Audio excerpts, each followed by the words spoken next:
Hello everybody, welcome back to another episode of Let's Speedrun The Legend of Zelda Link's Awakening. In the last episode we took out the third dungeon, and in this episode we have a ton of stuff to do in between the third and fourth dungeons of the game. It's probably one of the most side quest heavy sections in the game, save one or two other parts. So, starting out, we leave the dungeon. We want to go to the right, and the owl talks to us. I swear, the moment somebody figures out how to skip owl text, I swear. It would be very nice to skip an owl, but alas, everybody's got to deal with it. So, after that, dash up here, and here we're going to pick up our 5th secret seashell. It is very important that you have 5 secret seashells at this point, because our 6th secret seashell is dependent on having 5, actually. So here we're going to dash up, and we're going to blow up this wall. Here we go. Oh god. So here, just go through the cave. Oh, you can normally beat that guy. That's actually pretty normal to beat him. Let's see. So, here, just bomb that. Don't know what I'm doing with that. There we go. So, bomb that out, get that piece of heart, save and quit. So, here we go. Now we talk to Terran. Continue the trading side quest.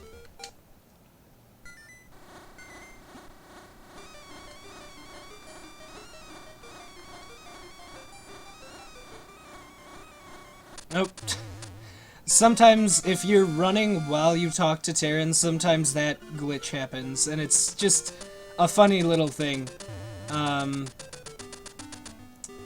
But anyway, so our next stop is going to be... Oh, not the house. That's not where you want to be.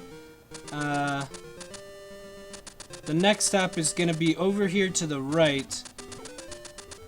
In the any percent, you never come to this screen. So here, if you have 5, 10, and 20 secret seashells, you get an item for it. Here we get a secret seashell. So that's nice. That's secret seashell number 6. And up here, if we get rid of these bushes, we get secret seashell number 7.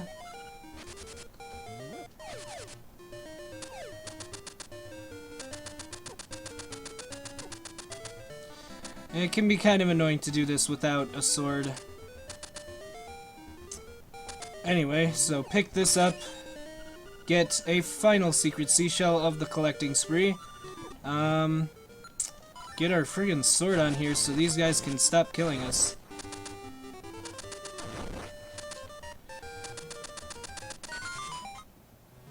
So, up here, I like to wall clip into this, just kind of by positioning myself sort of like here, and then you wall clip automatically, and then you don't have to worry about that shark right there.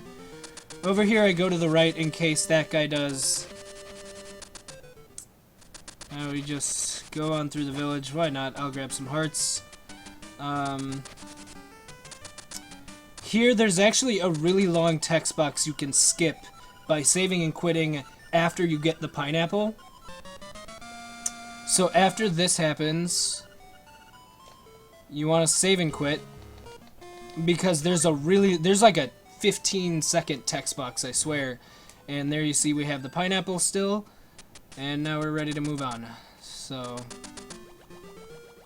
now we're gonna warp back to the village. And we got some work to do. Let's see. So, here, just run in here. Oh. Let's see here. So, we want to take on this room.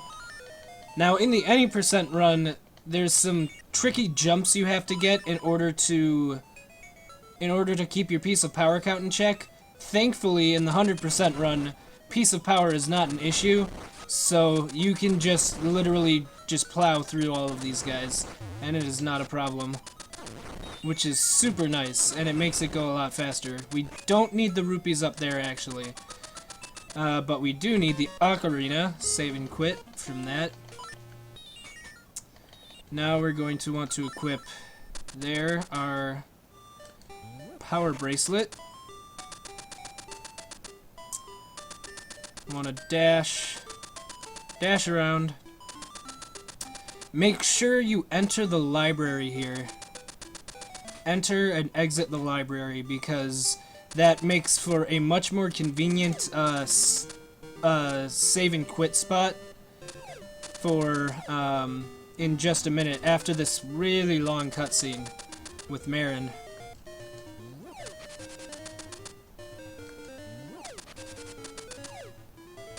So here we just run down here, and we get to sit through a nice lengthy cutscene with Marin.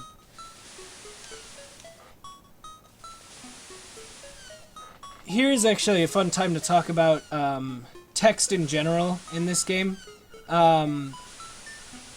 If you mash A and B together,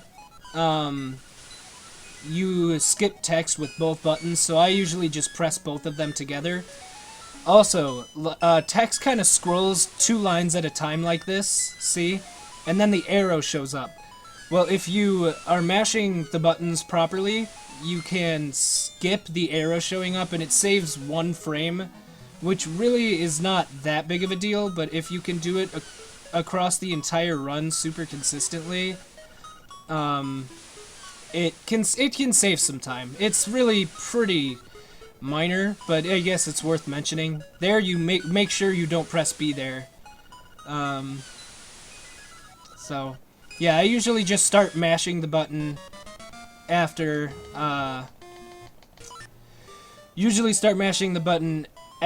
the second line starts scrolling. So, save and quit as soon as you hold Marin above your head.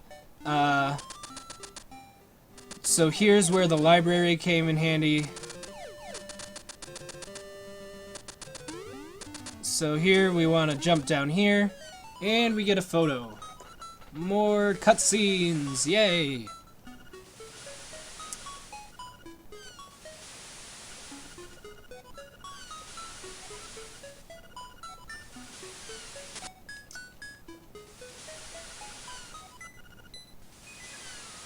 So here, after that, save and quit again. Get back to the library. Now we're going to want to come right over here. Oh, well, falling down the pit is not really ideal, but I guess you can do it if you want. So get another secret seashell. I believe that's number 9. Save and quit one final time. And now we're heading up to the well for my absolute favorite picture in the game, bar none, is this picture right here. Unfortunately, they don't show you the picture like they do with some others, like the Zora picture and the Chain Chomp picture, but it's definitely worth a look. I believe it's picture number 4. It's really funny. So here, just exit the well. Get that piece of heart, first of all. And head to the rooster statue for another picture. I think in this one you get 3 pictures, a piece of heart, and a secret seashell from Marin. Well, while you have Marin with you. And that is the end of the Marin side quest. Now we just want to head right on back to the animal village, because we have a walrus to pick up, or to wake up.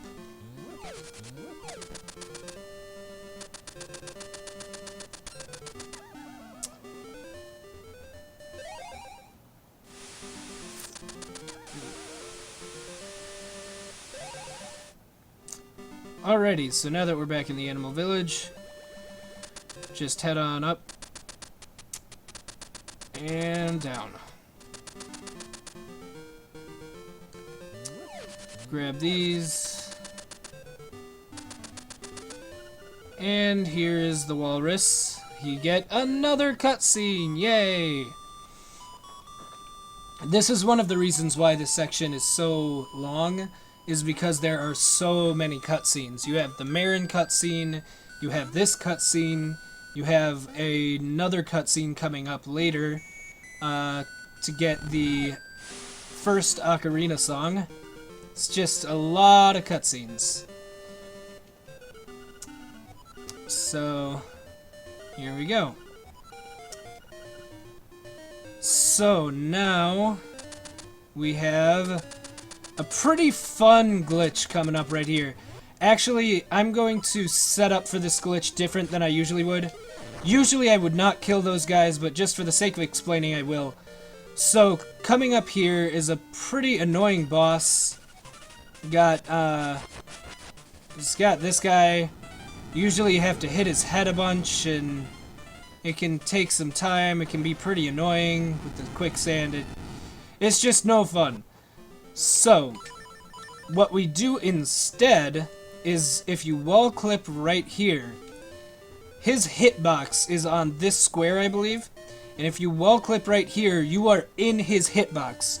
And if you can just jump and shoot off 2 arrows really quickly, he will die immediately. So it should go like this. Just like that, and with that, he is dead. You don't even get the text. So now we get the angler's key. Fall into the pit because we have a piece of heart. Right up here. This is piece of heart number 5, I believe.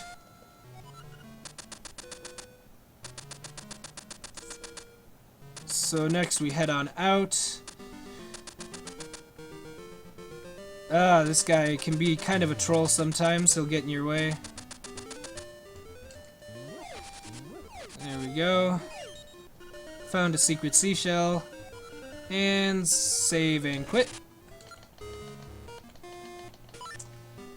Yeah, saving, if you didn't have this as a natural save and quit run, it would take significantly longer. We get more owl text. That is 2 times in this segment we get owl text, so that's fun. Thankfully it's nice and short, it's not as long as the other owl text. So, now we're gonna want to head up here, bomb out this, and here we're gonna have a fun little trick with the boots. What they want you to do is bomb that cracked wall out with a bomb arrow. So you want to bomb that out with a bomb arrow and use the an item you get later, the hook shot. But with some good timing on the part of the boots, you can just jump right over. Just like that. So you get that piece of heart, that's number 6. And you save and quit. So exit. Here we have the feather, which is nice for diagonal movement's sake, because the feather is much quicker with diagonal movement. Here we want to switch back to the bracelet. And let's see, here we get another really long cutscene. This one I think is somewhere like a minute. So let's see, we have 2 owl texts, we have this Marin cutscene, we have the cutscene with the walrus, the one on the beach. There's just so many cutscenes in this segment, which is why it's one of the longest sections of the game.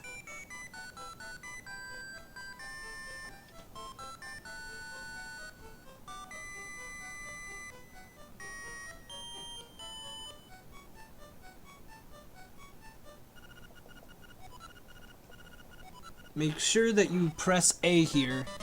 If you hit B, you'll have to listen to that cutscene again, which will be quite annoying.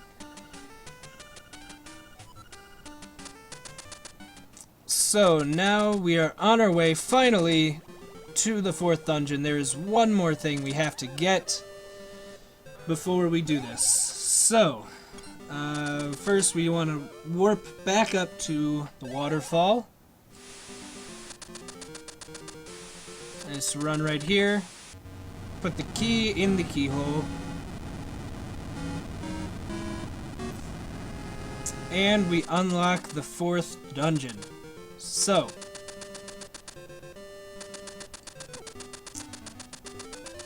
here we just want to travel up here.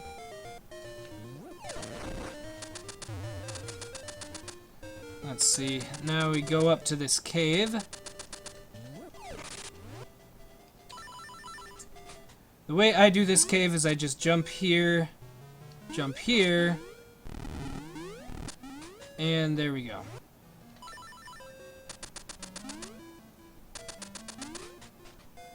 There is actually a thing you can do with positioning with these rocks.